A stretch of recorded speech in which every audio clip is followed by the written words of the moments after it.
This is Lenore City House on Mountain View Drive, now named Mount View Drive, apparently, where we lived from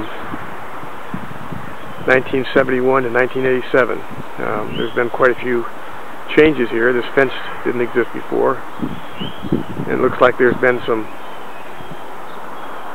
additions to the kitchen area and a roof over the deck. This property was 4 acres when we bought it, and the state took an acre for the new highway. This area over here on the west side was an empty lot. It looks like it's still empty, but it's all grown up. When we lived here, we had a horse, Bozo, who used to keep the vegetation pretty much mowed down, but it looks like it's all grown up in trees now.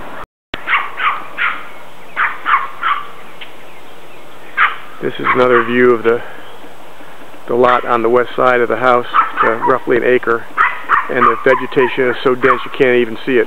When we lived here, you could see all the way across this lot. This is the road that used to go down to Highway 95 before the new road was built. The new road's number 381, or I'm sorry, 321. This used to be a pretty steep driveway. It's a pretty steep road, especially when there was ice. As I mentioned earlier, this fence is new, and that's the driveway. This is the side yard, and you can see the barn in the background that we built in the early 70s. This was for Bozo, and also for the dogs, Spartacus and Veronica, that lived here. This part of the property was roughly 2 acres. And the lot on the west side was roughly an acre, and then this lot then on the east side down towards the highway, which is all grown up now too, was roughly an acre.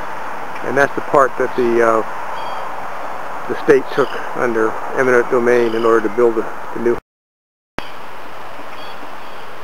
This place is really beautiful now. The subsequent owners have done a really great job with the landscaping and the improvements to the house. There's a side view of the house and the barn. I see that Mark's basketball goal is still there. Look at there's a cat up on the roof. I just talked to Mrs. Zahner across the road. She says that there have been some coyotes in this area. There's another cat. I see there's some cat food spread around, so I guess they've got cats. This is where the mailbox used to be, right here, and that's been moved up the road a little bit. I don't remember this tree being that big. Of course, it's been 20-some years since we lived here, so I'm really impressed with the way this place